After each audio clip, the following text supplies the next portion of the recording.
Merhabalar.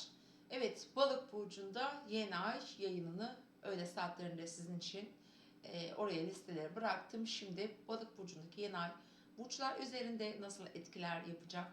Hangi alanlarda başlangıçlar yapacağız, ondan bahsedeceğim. Ve şunu da hatırlatalım. Bugün şu anda Venüs artık Koç burcuna geçti.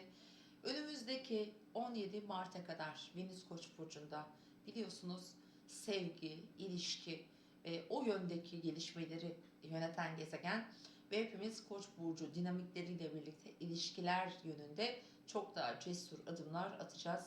Daha heyecanlı olabiliriz. İlişkileri yönetmek bakımından daha az sabırlı olabiliriz.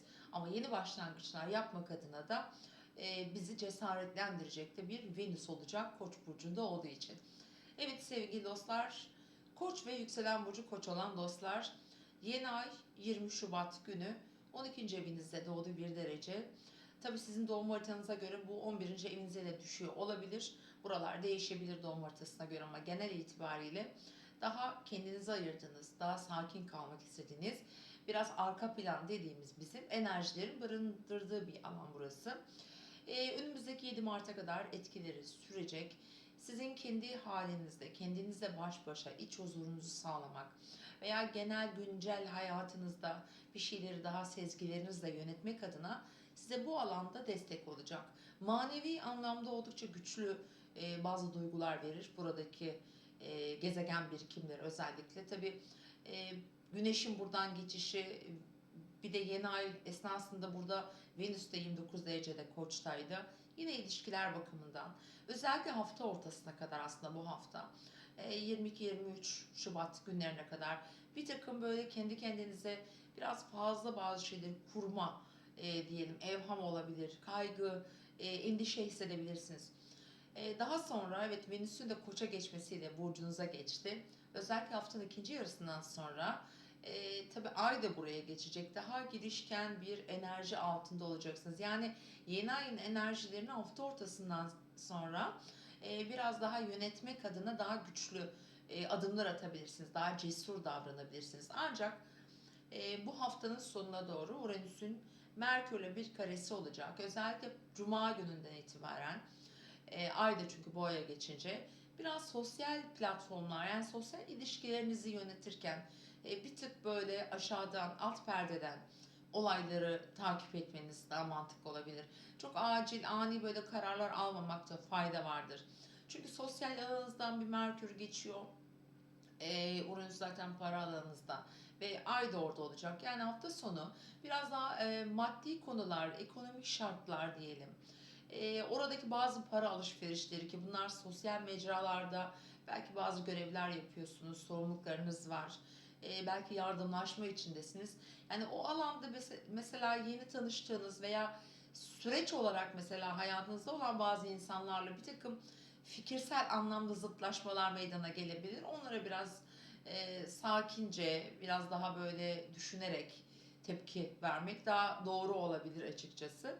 Yeni ayın süreci boyunca da tabii ki biraz sağlığınıza, özellikle hem ruhsal hem fiziksel hem bedensel sağlığınızı ön plana çıkarabilir bu enerjiler. Onun yanı sıra iş hayatı, eğer çalışıyorsanız tabii ki iş koşulları, belki yeni bir çalışma hayatı da olabilir. Hani böyle bazı durumları da getirebilir gündeminizde. Böyle durumlar söz konusu olacak. Ve tabii ki Venüs'ün de artık burcunuza geçmesiyle dediğim gibi 17 Mart'a kadar hem Jüpiter hem Venüs özellikle hafta ortasından itibaren size bir takım böyle şanslar getirebilir. Çok daha cesur adımlar atabilirsiniz. Evet, Boğalara geçtik. Boğalar ve yükselen burcu boğalanlar. Yeni ay 11. evinizde doğdu sevgili boğalar. 11. ev biliyorsunuz biraz daha sosyalleştiğimiz bir alan. Hem çevremizi hem arkadaşlarımızı bir arada böyle yönetebildiğimiz durumlar olabilir. Bu arada bazı sosyal projeler içerisinde mesela yer almıyor olsanız bile bu yeni ay ile birlikte biraz daha toplumsal bilincinizi daha açık hale getirecektir. Burada yeni tanışmalar olabilir. Bir takım yeni faaliyetlere katılabilirsiniz ve yeni tanışmalarla birlikte de hayatınızın yönünü aslına bakarsanız biraz daha çoğalmaya dayalı böyle büyütecek etkiler getirebilir sizlere. Bu arada evet, hafta ortasından itibaren artık sizin de Venüs 12. evinize geçmiş olacak. Biraz daha ilişkiler bakımından baktığımızda da e, geri plan enerjiler çalışabilir sizde biraz.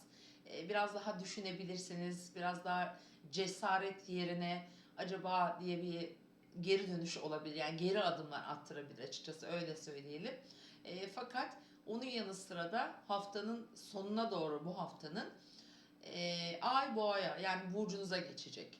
Ve aynı zamanda tabii ki Uranüs'le bir Merkür'ün arasında bir kare açı oluşturacak. Biraz iş hedefleri, sosyal çevrenizde olan bağlarınız, arkadaş çevreniz, oralarda bir takım zorluklar olabilir.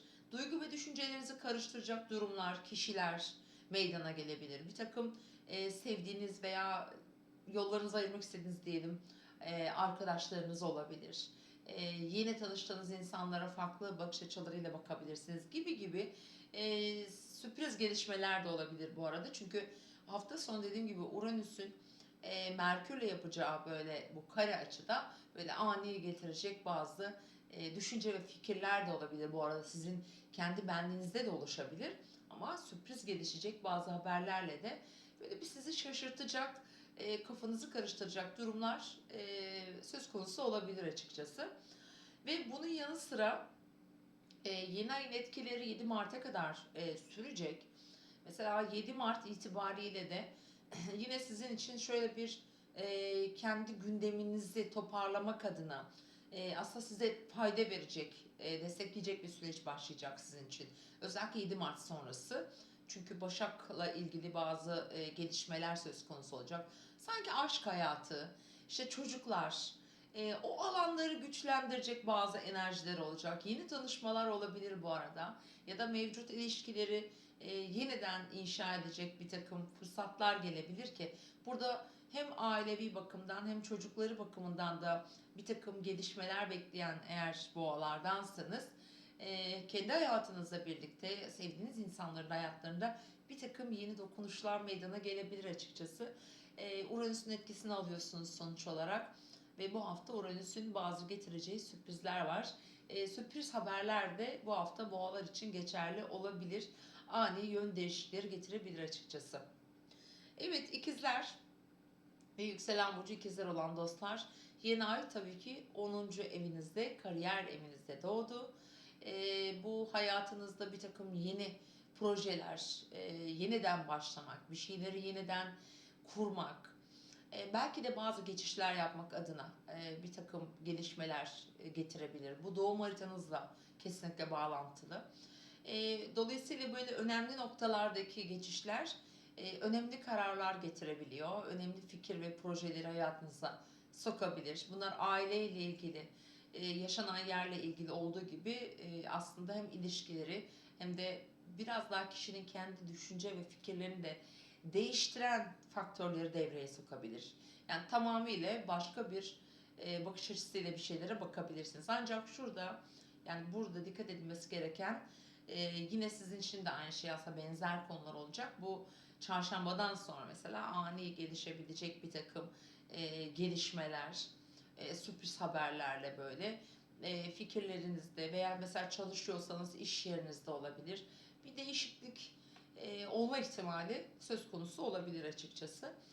Ve tabii ki özellikle 7 Mart'tan sonra biraz daha taşınma, yer değişikliği, evle ilgili, yerleşim yeriyle ilgili bir takım düzenlemeler diyelim söz konusu olacak. Hani eğer böyle bir çabanız varsa, böyle bir ihtiyacınız varsa 7 Mart'tan sonraki süreç sizin için hani daha böyle toparlayıcı olacak bu anlamda aslına bakarsanız diyebiliriz.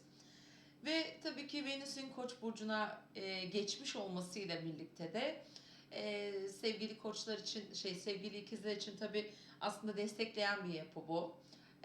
İkizler Koç birbirini güzel bağlamda böyle cesaretlendiren bir ikilidir. Dolayısıyla bence sizin için güzel gelişmeler olabilir, yeni tanışmalar, hayatınıza yeni girecek insanlar, bir takım zorlukları diyelim daha kolay atlatmanıza, yardımcı olacak, faydası olacaktır sevgili ikizler. Bu arada yönetici gezegeninizin tabii ki bu haftaki Uranüs'te yapacağı kare açıda sizin için de böyle belki de hayal etmesi bile zor olan bazı şeyleri gerçeğe dönüştürme fırsatları açıkçası verebilir diyorum.